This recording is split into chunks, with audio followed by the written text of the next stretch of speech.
Chapter 10. We will officially begin. All right, Jacob, do you want to read chapter 10? Sure. The 12 apostles. Then Jesus summoned his 12 disciples and gave them authority over unclean spirits to cast them out and to cure every disease and every sickness. These are the names of the 12 apostles. First, Simon, also known as Peter, and his brother Andrew. James, son of Zebedee, and his brother John. Philip and Bartholomew. Thomas and Matthew, the tax collector. James, son of Alphaeus and Thaddeus. Simon the Canaanian, and Judas Iscariot, the one who betrayed him. These 12 Jesus sent out with the following instructions. Go nowhere among the Gentiles, and enter no town of the Samaritans, but go rather to the lost sheep of the house of Israel. As you go, proclaim the good news.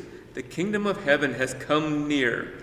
Cure the sick, raise the dead, cleanse the lepers, cast out demons. You received without payment, give without payment. Take no gold or silver or copper in your belts, no bag for your journey, or tunics or sandals, or a staff, for laborers deserve their food. Whatever town or village you enter, find out who in it is worthy, and stay there until you leave. As you enter the house, greet it. If the house is worthy, let your peace come upon it. But if it is not worthy, let your peace return to you. If anyone will not welcome you or listen to your words, shake off the dust from your feet as you leave that house or town. Truly I tell you, it will be more tolerable for the land of Sodom and Gomorrah on the day of judgment than for that town. Coming persecutions. Verse 16. See, I am sending you out like sheep into the midst of wolves. So be wise as serpents, as innocent as doves. Beware of them, for they will hand you over to councils and flog you in their synagogues. And you will be dragged before governors and kings because of me, as a testimony to them and to the Gentiles. When they hand you over, do not worry about how you are to speak or what you are to say, for what you are to say will be given to you at that time. For it is not you who speak, but the Spirit of your Father speaking through you. Brother will betray brother to death, and a father his child, and children will rise against their parents and have them put to death. And you will be hated by all because of my name. But the one who enters or endures to the end will be saved. When they persecute you in one town, flee to the next, for truly I tell you, you will not have gone through all the towns of Israel before the Son of Man comes. A disciple is not above the teacher, nor a slave above the master. It is enough for the disciple to be like the teacher, and the slave like the master. But if they have called the master of the house Beelzebul, how much more will they malign them, those of his household? Verse 26, whom to fear. So have no fear of them, for nothing is covered up that will not be uncovered, and nothing secret that will not become known. What I say to you in the dark, tell in the light, and what you hear whispered, proclaim from the housetops. Do not fear those who kill the body and cannot kill the soul. Rather fear him who can destroy both soul and body in hell. Are not the sparrows sold for a penny? Yet one of them will fall to the ground apart from your Father. And even the hairs on your head are all counted. So do not be afraid. You are of more value than many sparrows. Everyone, therefore, who acknowledges me before the others, I will also acknowledge before my Father in heaven. But whoever denies me before others, I also will deny before my Father in heaven. Not peace, but a sword, on verse 34. Do not think that I have come to bring peace to the earth. I have not come to bring peace, but a sword. For I have come to set man against his father, and a daughter against her mother, and a daughter-in-law against her mother-in-law, and one's foes will be members of one's own household. Whoever loves father or mother more than me is not worthy of me, and whoever loves son or daughter more than me is not worthy of me. And whoever does not take up the cross and follow me is not worthy of me. Those who find their lives will lose it, and those who lose their lives for my sake will find it. Whoever welcomes you welcomes me, and whoever welcomes me welcomes the one who sent me. And whoever welcomes the prophet in the name of the prophet will receive a prophet's reward. But whoever welcomes a righteous person in the name of a righteous person will receive the reward of a righteous person. And whoever gives even a cup of cold water to one of these little ones in the name of a disciple, truly I tell you, none of these will lose their reward. That's the end of verse 10. Yeah, thank you. One of the things I want to say right away, I just was reading this in my Aramaic study book about I have come not to bring peace but a sword. And he said this is a great example of translation difficulty. The peace that is used is not shalom peace. That's not the word they're using. They're talking about a peace that means more like a comfort, like a daily comfort that, I'm comfortable, everything is good in my life. And the word sword is closer related to stirring the pot. So basically what Jesus is saying is, I haven't come here to make you comfortable. I've come here to stir the pot, to put fire under the pot, to move things around, to boil things so that some transformation can happen. Like alchemy, you can't transform anything without fire and heat, right? And so you have a couple things going on here. You have Jesus saying, again, is this prescriptive or descriptive? I don't think Jesus says, my goal in life is to destroy families, right? I don't think that's what he's saying. I think the community is reflecting on this and going, following Jesus was a sort of a commitment and a different way of being in the world from what other people expected, that as a result, families were torn apart, and it was really difficult, and followers of Jesus were brought up in front of councils and tried for heresy, treason, everything, but not to worry because God is with them. So Jesus is using this whole sending out of the 12, and then he wraps up in it almost a foretelling of what will happen long after he's gone, when kind of Christians are sent out in a general way, and that it's not going to be comfortable, it's not going to be fun, it's taking up the cross and following.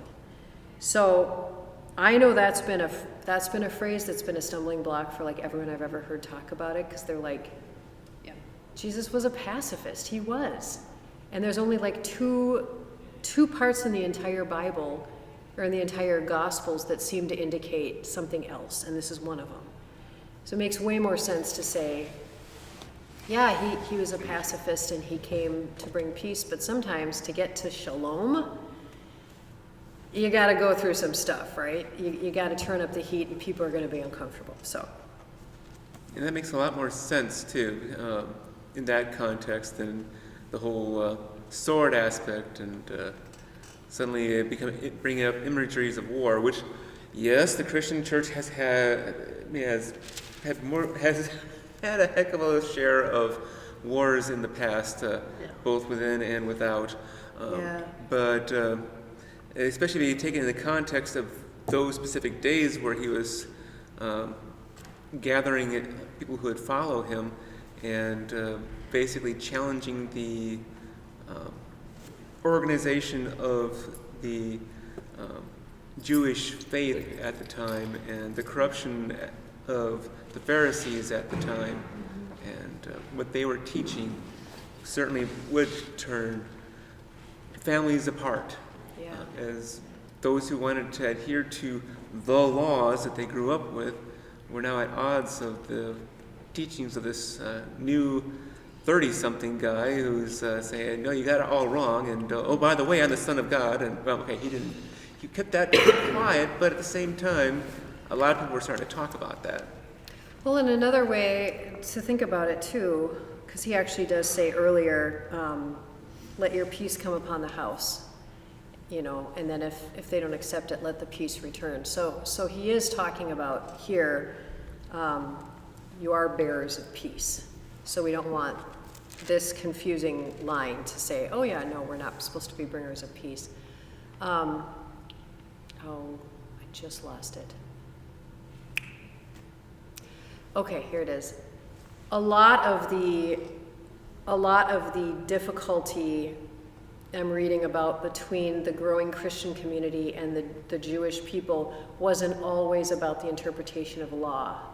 It was a more general concept of how do we react to the oppression and violence of the Romans and be our own people faithfully.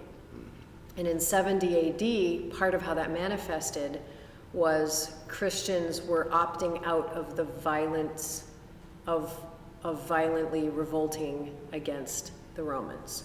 And they were considered traitors by their family members who believed that that was the right thing to do.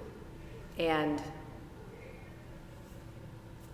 that, so it's interesting where your faith leads you. Sometimes it's about scriptures, and sometimes it's about how you live in a world in a way that's different from other people. So I think that's something I didn't know very much about until I was reading certain books that talked about the rubber hitting the road and how Christian communities responded differently from other faithful communities. I know we're going to be moving on in a moment. What is the authority at the beginning of chapter 10? That question comes up, and then the other question I had, and these are not trick questions, by the way. Yeah. The things I wonder. The other thing is, how do I figure out which house is worthy of me? Yeah. So, my thoughts about the worthy. If someone shows you welcome and hospitality, they're worthy. Okay. If somebody shows you an uncharitable response, you don't take it personally. You take back your piece that you write, and you move off. So we're not responding with condemnation. We're just going, okay, not here, and moving on. So I think it's about welcome. Okay. And the authority, one of the things I've been reading a lot in the Aramaic thing is just this sort of idea. It's that it's like Jesus, if you could see the connection he has with God as a visible shining strand, a golden strand, connecting him to the heavens. He is trying to offer that himself as a mediator to help people connect that as well. And so it's like by laying on the Holy Spirit or whatever it is, you're transmitting what you have. And I wonder if there isn't something to that. Lots of other traditions in the world will talk about transmissions, where a guru, a spiritual leader, will have close disciples, and it's a huge deal when they lay hands on you and give you a transmission. And I've read books and listened to people where when they received their transmissions, they blacked out. It was so powerful. And there's something about the energy. There's something about whatever it is that person has cultivated and been able to nurture within themselves, they want to give to others so that those people have that same connection, that same gift, always, for the betterment of the world. And so I kind of wonder if the authority Jesus has is his own personal connection to God. Okay. Kind of along those lines, at the beginning of the chapter, when they talk about sending out the disciples, or now the apostles, as they're being called, I guess I'll ask that question too in a moment. Yep. But I find it surprising that they talk about how they not only cured diseases, but they even raised the dead. And we don't hear much mention of all that activity that they themselves had, even though Matthew himself was one of the apostles that was sent out to do these things. Having these 12 guys now go on out and they're raising the dead too should be causing quite a stir. But there isn't much mention, at least not as far as the Bible or any of the things that I've heard related to the Bible. I have to interject something. I was told a story many years ago of another faith tradition of pastors getting together, and when they got together, the conversation was about how many souls that they had saved. who would save more souls. I think I shared that with you one time. And supposedly this is actually true. You know, so we do that. In the beginning, for example, I could have had one of those books where I recorded all the baptisms and funerals and weddings that I did. Yeah, yeah, And I already figured out years ago, so what? yeah, But I never got it. yeah. I got one of those for my ordination, and I worked on it for a couple of years, and then I was like, oh my gosh, this is, Yeah, what are we going to do with it? Yeah. Exactly. Hundreds of weddings, I did Yeah. whatever, you know what I mean? Yeah, and so I got a feeling that in this, that wasn't what was essential for the faith. That's why they don't mention it much. That's what my immediate response is to you. That was not essential for the faith. Because they do come and tell Jesus, you know, at the end of some of these trips how great things turned out. But they don't go in all the details. Because is that the main point? Mm-hmm. If, for example, the main point as pastor has offered here is we are given the golden strand to God, if I can use your words. That's the main point. How am I using the strand? You know, and we were, and we did, and that's it. I also think there's another piece to there, which is curious. When on my sabbatical, I took a Reiki class, which is the energy healing. Mm-hmm. And one of the things that struck me is that we don't talk about this. We generically, in the Lutheran circles, we generically talk about healing in the Bible as something that Christians should be able to do, but we don't take it seriously. And at best, we assume that if you pray, that it should happen, and then we get confused when it doesn't. And one of the Reiki classes, what I learned about the history of it and the guy who came up with this and was teaching it to people is it's a cultivation. It's like, okay, we all have gifts. Even if you're tone deaf, you can actually learn to sing. But what do you need to do? You need a teacher. You need someone who gives you skills. You have to practice. And even then, you might never be Pavarotti. But to say there are people who have it and people who don't isn't necessarily fair. And we don't talk about these things in the Lutheran Church. We focused on our getting good head knowledge and doctrine for 500 years. And other traditions, you know, maybe focused on the healing stuff. And so I'm just curious about it. I don't have an answer. It just dawned on me, there is no teaching that we do on what it means to heal physically and how that might be cultivated, and also what are reasonable expectations. Because the best Reiki practitioners I've had will tell you they can't lay their hands on you and boom, your cancer's gone. That's just ridiculous. Like, it could happen, but it's not something you'd go and expect them to be able to do for you. Rather, they see you repeatedly, and it's almost like vitamin doses, right? It's like they help calm your body down so your body can heal itself. And by realigning over and over, you get some positive benefits. That makes sense scientifically to us, about the calming and everything, and the body healing itself. But anyway, moving on. You'd said something about apostle-disciple? Yeah, the term apostle versus disciples. Before, these guys were referred to as disciples. And then they're saying, now these are the 12 apostles. And yeah. So disciple is someone who follows the rabbi. Apostles are called sent out. So technically we are both disciples of Jesus and apostles called to be sent out into the world. So there's just a different role. And they're still going to be called disciples.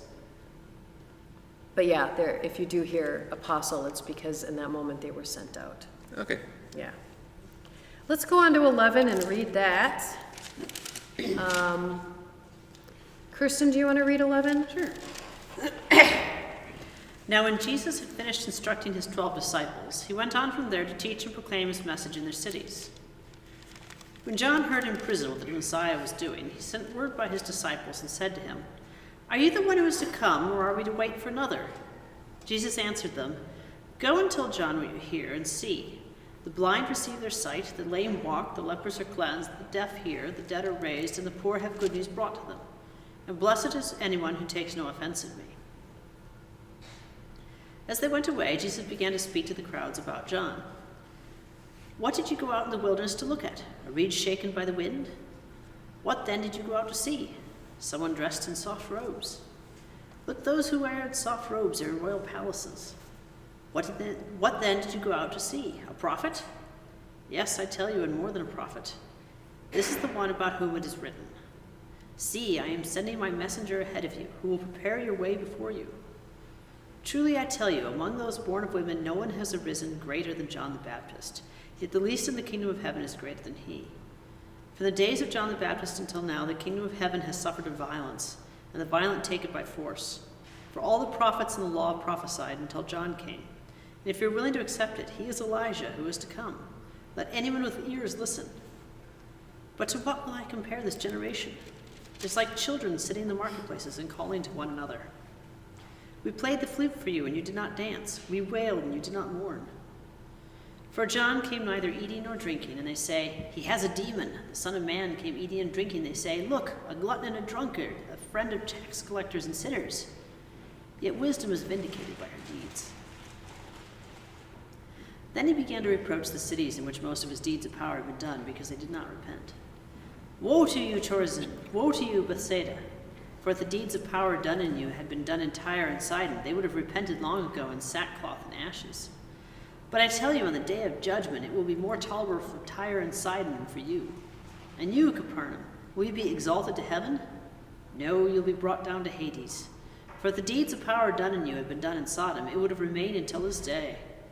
But I tell you that on the day of judgment, it will be more tolerable for the land of Sodom than for you." At that time, Jesus said, "I thank you, Father, Lord of heaven and earth, because you have hidden these things from the wise and the intelligent and have revealed them to infants. Yes, Father, for such was your gracious will. All things have been handed over to me by my Father, and no one knows the Son except the Father, and no one knows the Father except the Son, and anyone to whom the Son chooses to reveal him. Come to me, all you that are weary and are carrying heavy burdens, and I will give you rest. Take my yoke upon you and learn from me, for I am gentle and humble in heart, and you will find rest for your souls. For my yoke is easy, and my burden is light." Yeah. A yoke is the rule that a teacher gives to their disciples. So when Jesus says, "My yoke is easy, my burden is light," it means he's not going to give you a manual. Here you go, memorize this. This is how you're to live. Which refers a little bit to the criticism that Jesus has about eating and drinking and hanging out with tax collectors. His law is love, right? His law is love, and his burden is light, because he's just there to reach people, and he'll eat with them, drink with them, and he gets criticized. So. Yeah. It's funny, usually in the past when I've heard about all the references to yokes, they talk about yokes in terms of a yoke for an ox, and saying this is it's an allegory to the work that needs to be done, and it's just the tool by which you'll be doing your work versus the tool that the ox does his work. Yep. Yep. But the manual makes a little bit more sense, frankly, in this context. I mean, it's similar. It's obviously related, because you put a yoke on and you obey. You obey. If you're an oxen, you can't help but do the task that you have to do, right? Because you're tied together and you're doing the work. But it was a rabbinical term. What's your yoke? Well, mine's really hard. You're gonna have to work really hard to do this. And Jesus is saying mine is easy or simple. I do want to call attention that in Matthew, more than any other gospel, is where Jesus throws the woes out. He seems the most finger wagging of any gospel in Matthew, which is just curious. And it's something that I sort of struggle with, but I have to see it more as a sort of sadness that Jesus has, where he's thinking, It is so unfortunate for you because you are, in some ways, digging your own grave. It's not a condemnation like, well, because you didn't do things my way, I'm going to throw you into hell. It's not vindictive. And I think sometimes we read it that way, that God is petty and Jesus is vindictive. You didn't love me enough. You didn't praise me enough. You didn't do things my way. Therefore, I'm going to get you. And to me, that's so immature and not how God is and not how Jesus is. It's more along the lines of, you see somebody doing something destructive and harmful for themselves and others. You go to them to try to intervene, and they don't respond well to you. They're already hurting themselves. You don't have to hurt them. It's more like, I'm sorry for you, woe to you. I'm sorry that you're deciding to proceed in this way. So I just wanted to say that because it feels harsh. Yeah. This is also the gospel that Matthew is recording, and so from his perspective, Matthew was the tax collector, so it may have just the way that his mindset was bringing things out. The way he's maybe more of a negative matter of fact, numbers kind of guy, as opposed to the personality that Luke and John and Mark were taking everything in and recording things themselves. I mean, this is the same Jesus we're talking about, and largely the same events, but they each picked up on a few things differently, or even didn't write things down, or didn't make it into their book, as opposed to those that made it into this Matthew's book. But it's their perspective, their mindset. Yep. Yeah, and we never ever want to count out human agenda. It's human beings. As much as they follow Jesus and were close to Jesus, we know that they misunderstood things. And so Matthew may have had a human agenda that was a little bit more in a certain way, just like all of the other Gospels and the countless hundreds of others that were written that we don't know about. All were trying to understand Jesus in a certain way. And there's also things that get lost in translation. Mm-hmm. So we read something, and if we sat down with Matthew, he'd be like, no, that is not at all what I meant. You're completely misunderstanding the context. So I just think that it's interesting for us to remember that as much as we try to glean who Jesus was in his message for these four Gospels, there's always a level where we might misunderstand something, and we do have to. It's good that we have the other Gospels to sort of help us balance things out. Yeah. Well, unless there's something else, why don't we just start 12? Because the more we get done, the better. Rich, do you want to read 12? Today for some reason. At that time, Jesus went to the grain fields on the Sabbath. His disciples were hungry, and they began to pluck heads of grain and to eat. When the Pharisees saw it, they said to him, "Look, your disciples are doing what is not lawful to do on the Sabbath." He said to them, "Have you not read what David did when he and his companions were hungry? He entered the house of God and ate the bread of the presence, which is not lawful for him or his companions to eat, but only for the priests. Or have you not read the law that on the Sabbath the priests in the temple break the Sabbath and yet are guiltless? I tell you, something greater than the temple is here. But if you had known what this means, I desire mercy and not sacrifice, you would not condemn the guiltless, for the Son of Man is Lord of the Sabbath." The man with the withered hand. He left that place and entered their synagogue. A man was there with a withered hand, and they asked of him, "Is it lawful to cure on the Sabbath?" So that they might accuse him.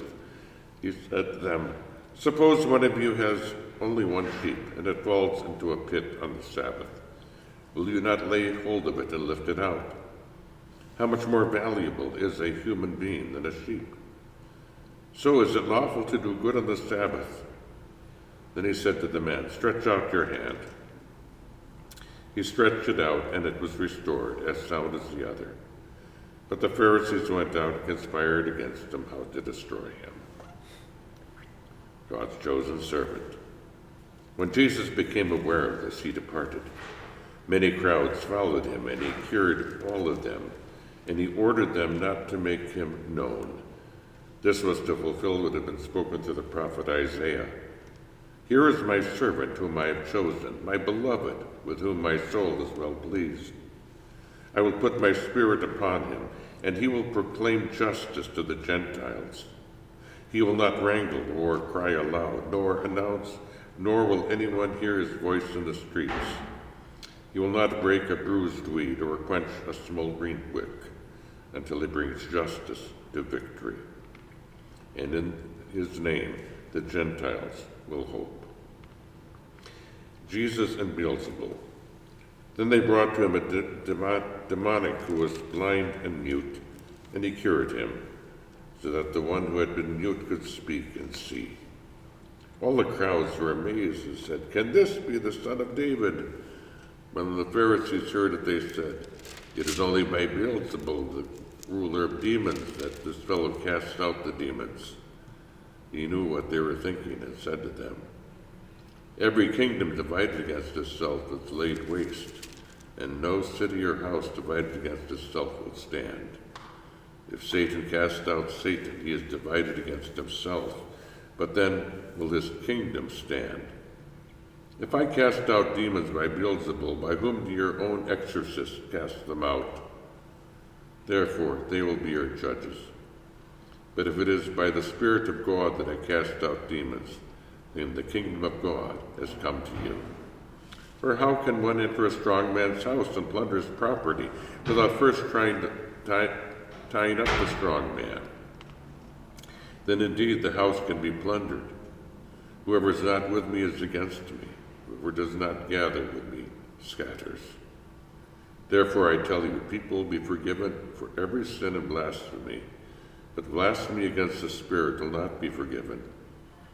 Whoever speaks a word against the Son of Man will be forgiven, but whoever speaks against the Holy Spirit will not be forgiven, either in this age nor in the age to come. Let's stop there. Yeah. Boom. Yeah, that one gets quoted a lot. Yeah. So, my thoughts on that one. To blaspheme against the Holy Spirit would mean to look at the activity of God on the planet and call it evil. Yeah. If that is where you are in your understanding of reality, you are really in a bad way. To completely misunderstand and call evil good and good evil. So once again, is this prescriptive or descriptive? I think Jesus is describing the fact that if you can't see somebody healing and, curing people and making things good and well, and you see that activity and you call it evil and demonic, that is what hope is there for you. And I think that's really all it means. I think obviously we know people can be transformed and changed, and love can do amazing things. So I don't think this is like, well, you're going to hell. You don't like what God is doing, you're going to hell. And yet I'm thinking, you mentioned earlier about the wars among Christianity. Mm-hmm. We've used those kinds of arguments against each other. Yeah, Yes, we have. yeah. Yeah.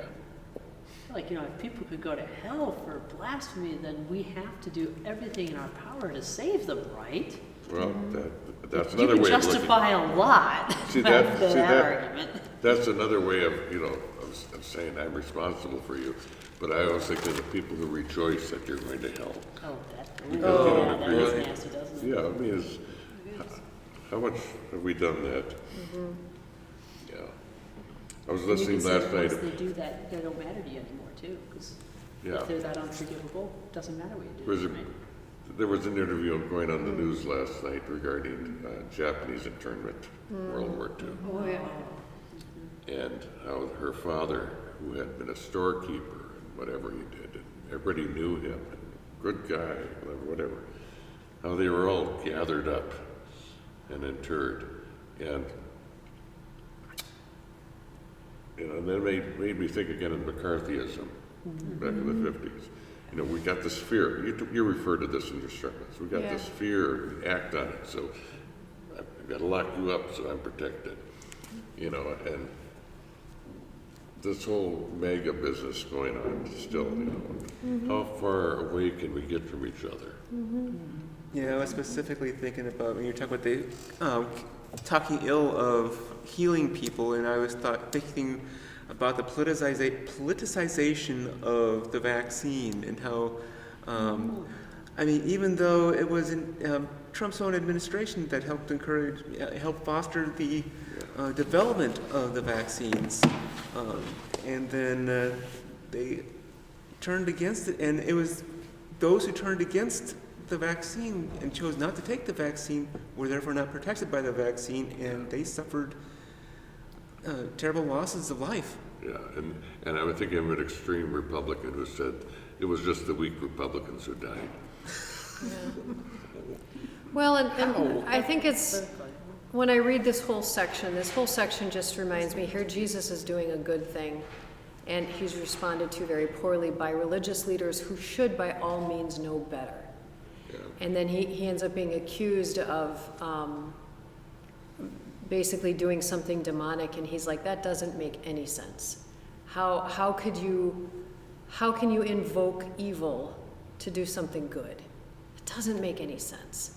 If you invoke evil, you do evil. If you invoke good, you do good. And he goes on to talk about the tree and its fruits.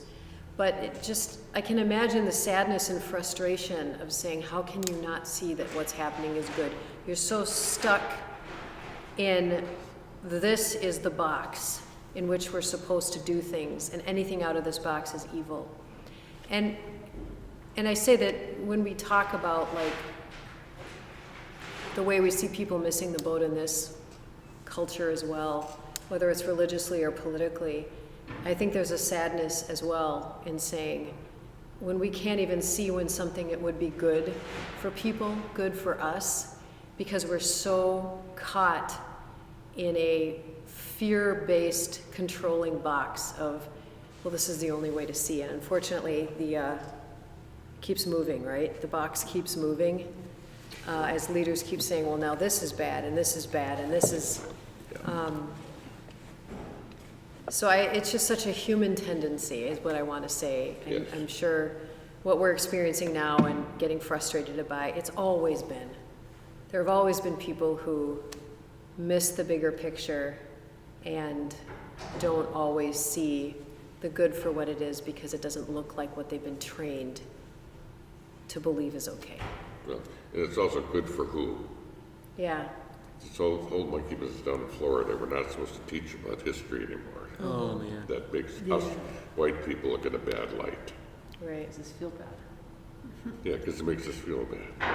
So don't tell me the truth. It makes me feel bad. Right. Forget about It's a the fact. feelings of Yeah. black people and so on and so forth. Yeah, right? it's just, Yeah. and by the way, I'm really troubled by that Yep. because it's going on in other states now too. We're going to Yep. politicize the education process. Yep. And I'm thinking how we accused the church of doing that back in the 1500s or something like that. Spanish Inquisition, whatever. And here we are doing it again. Oh yeah, because those who do not choose to learn history are doomed to repeat it again. Well, we still do it because of human nature, but it's just I'm agreeing with you, but it's just that, like the Holocaust deniers. Yeah. And why? Because if they believe that, then they would have to own up to other things too. Yep. Things like that. That is really bothering me right now because, again, this is Middle Ages stuff, and it's being played out today. Yeah. Makes no sense. Well, it's Middle Ages stuff because we could look at the Middle Ages stuff and say, oh, that was way back then, so... Yeah. It's easy to write it Yeah. off as we're better than that. Yeah. Yes. But and again, it's just a feeling that I got of how I'm viewing it and experiencing this, and I can't believe it. And I'm right there with you. Yep. And I think it is really good for us to speak out against this and to remind people these are not political issues. They this is a power grab. It's about power and control, and that there are vested interests for people to remain in power. If they keep people poor, ignorant, unhealthy, unhappy, then you have control over people. And so this is a deeper sense of control that's, and they'll spin and tell you anything in order to justify what they want to do. And so for us to speak out against it, and, I'd love to see, I thought about this of, you tell an entire state that they have to pull certain books.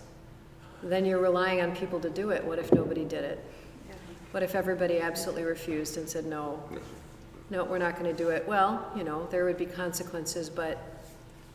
I'm thinking of the sheriffs who did not follow the directives of what they were supposed to do about illegal immigrants in their states. Sure. Meaning they didn't go out and chase them down. They weren't going to cooperate with ICE to investigate everybody. That was personal choices. Yeah. And I respected that. Yeah, I mean, it's easy to talk and to say, if I were the principal of a school, I would tell my staff, absolutely do not do this, and I will be the one to take the blame for it. Yeah. It's easy for me to say that, but in reality, when we see something that's happening that is clearly walking the road towards fascism, control, and manipulation, absolutely need to have people who are willing to take up the cross and face whatever's going to happen in order to say, no, we're not going to be complicit in that. I wish